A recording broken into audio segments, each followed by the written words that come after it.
Diversity in Islam. Islam, with its diverse followers from every corner of the globe, celebrates and embraces the concept of diversity. The Qur'an and the teachings of the Prophet, peace be upon him, encourage believers to appreciate diversity and uphold the values of equality, unity, and justice. Let's explore the Qur'an's powerful message on equality and diversity, and how it continues to shape the Islamic faith today. 1. The Qur'an's message of equality and diversity. The Qur'an was revealed to the Prophet Muhammad, peace be upon him, at a time when racism was rampant.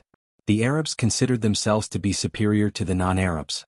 The wealthy considered themselves superior to the poor, and the masters considered themselves superior to their slaves. When one reads the Qur'an, they will immediately notice that it seeks to do away with racism. It reminds humans that God created us all different for a reason, that we may know each other. Racism is not only interracial, but it is also intraracial, meaning that one can even find racism within certain ethnicities and races. If all humans were identical, we would not be able to tell each other apart. Further, diversity is a blessing. If we all ate, looked, dressed, ate, and spoke in an identical manner, life would be quite boring. 2. The Qur'an's powerful message on racial equality. The Qur'an highlights the importance of human diversity. O mankind, we have created you male and female, and appointed you races and tribes, that you may know one another.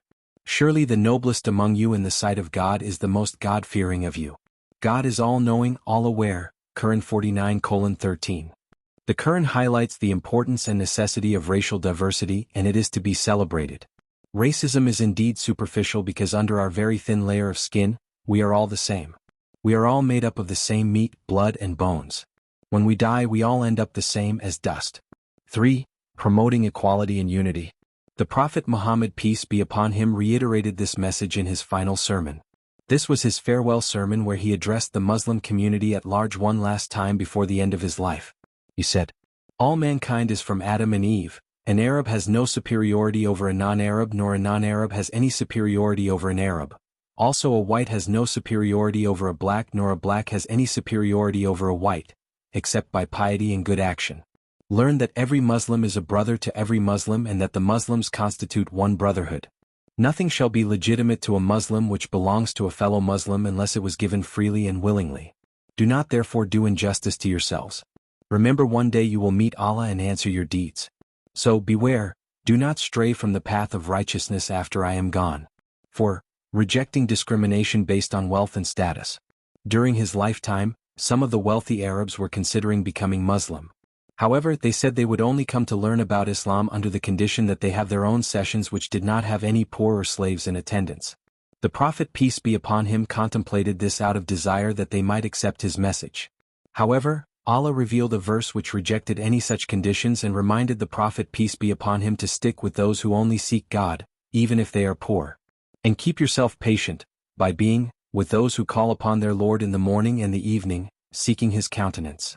And let not your eyes pass beyond them, desiring adornments of the worldly life, and do not obey one whose heart we have made heedless of our remembrance and who follows his desire and whose affair is ever in neglect.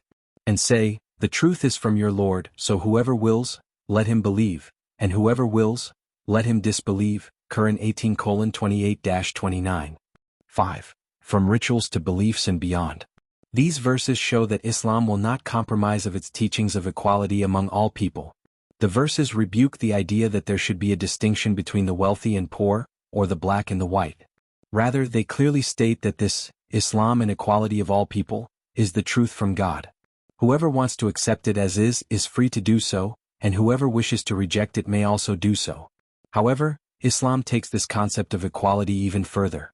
It is not limited to theory, but equality is embedded in the rituals of Islam.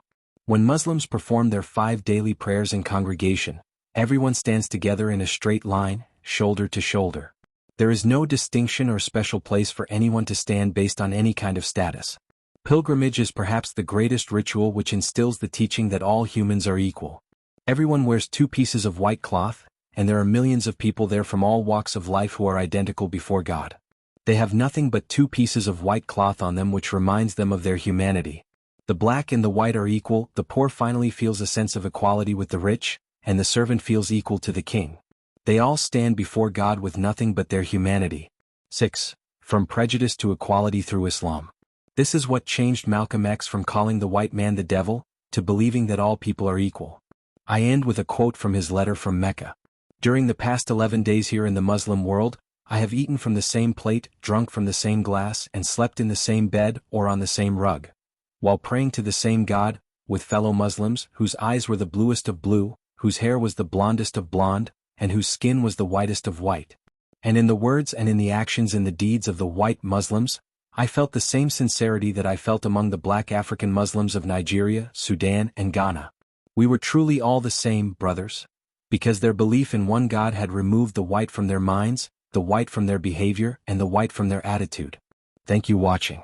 Please subscribe for more.